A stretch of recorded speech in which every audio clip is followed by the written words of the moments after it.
comment? Certains disent par la lutte armée, d'autres disent par ceci ou cela.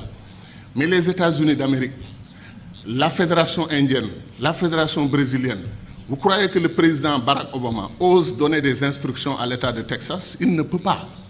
L'État de Texas est un État souverain à l'intérieur d'une fédération. Ils ont leur constitution. Ils ont accepté de mutualiser avec le reste de l'Amérique un certain nombre de domaines de compétences. Terminé. Obama n'ose pas toucher aux lois internes de l'État de Texas.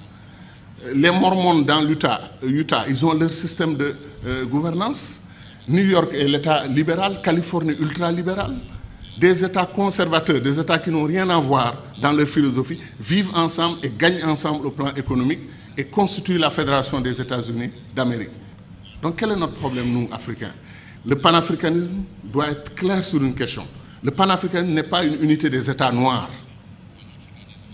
Un Cheikh Anta montrait que les Arabes, 3 Arabes sur 5 sont des Africains aujourd'hui. L'héritage du peuple arabe doit être réclamé par l'Afrique plus que tout autre continent.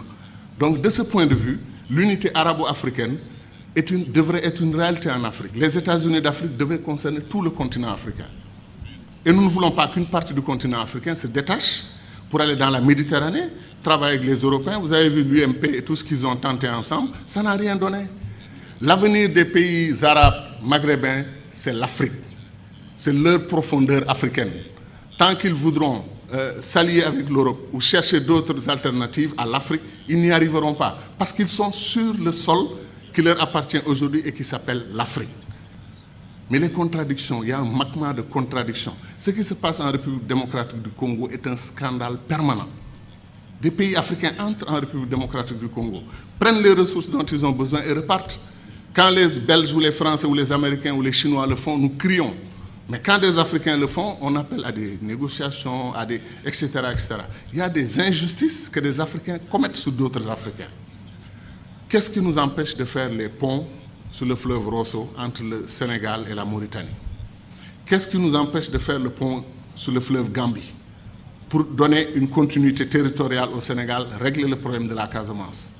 C'est pour dire que les doctrines d'intégration que nous avons choisies, après 50 ans, comme on est c'est le jour de l'anniversaire, on dit notre bonheur pour ce qui a été fait, mais disons aussi notre préoccupation pour ce qui n'a pas été fait. Kourouma, depuis 1958, dit que le barrage de Dinga au Congo peut donner de l'électricité à toute l'Afrique, régler le problème de l'énergie. L'Afrique pourra même exporter de l'énergie. On n'a pas commencé 1 centimètre du barrage de Dinga. On nous dit que le barrage de Swapiti en Guinée peut donner de l'énergie à toute l'Afrique de l'Ouest. Où en est le projet?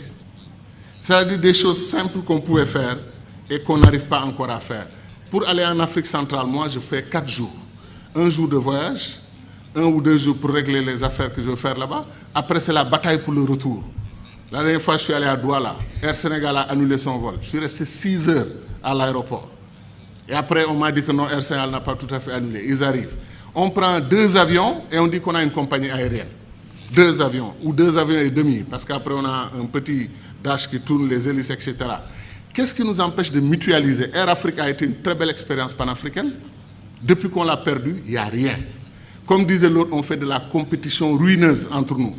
Un pays africain refuse de prendre votre offre pour exploiter son pétrole, votre offre de 10%, il refuse. Vous traversez la frontière, un autre pays africain vous ouvre les bras, venez prendre. Pourquoi nous faisons des choses comme ça? Donc ce que nous disons, ce n'est pas de la théorie. Contrairement à le sentiment de certains amis dans la salle qui ont pensé que nous, on voulait faire un saut, un puissant saut vers le passé. Non, on veut faire un saut vers l'avenir. On veut accélérer l'histoire de ce continent parce qu'on peut le faire. Tout est à volonté d'homme. C'est les hommes et les femmes qui décident. Et nos dirigeants doivent entendre notre voix. C'est pour cela que les panafricanistes doivent se lever. Ils doivent s'organiser politiquement. Il y a des Africains panafricanistes qui votent pour des dirigeants anti-panafricanistes, qui ne veulent pas l'unité de l'Afrique. Ça n'a pas de sens. Je pense que les panafricanistes doivent être debout et faire entendre leur voix. Et je termine en disant encore une fois que moi je crois en l'Afrique, et je sais que ceux qui sont dans cette salle croient en l'Afrique. Ce qui me désole le plus, c'est que si on faisait un concours de ceux qui aiment l'Afrique, qui croient au potentiel de l'Afrique, il y a des chances que les Chinois, les Américains, les Brésiliens viennent avant nous autres Africains. Parce que ces gens connaissent. Ils savent ce qui se passe en Afrique. Ils savent que l'avenir du monde, Sarkozy, malgré la critique qu'il nous a faite ici, qui ne correspond pas du tout à l'histoire, qui est totalement fausse, que nous ne sommes pas assez entrés dans l'histoire. C'est nous qui avons créé l'histoire. C'est chez nous, en Égypte, que l'histoire a commencé. Et ça, j'y crois profondément. Pendant, comme disait Chante, eux, l'Europe, ils étaient dans la barbarie. Mais Sarkozy, qu'est-ce qu'il a dit? L'avenir du monde se joue en Afrique. Il est important de nouer des alliances avec les Africains dès maintenant. Bien qu'il ne l'ait pas fait côté immigration. Mais je veux dire que c'est ça. L'avenir du monde se joue chez nous. On semble être les derniers à en être conscients.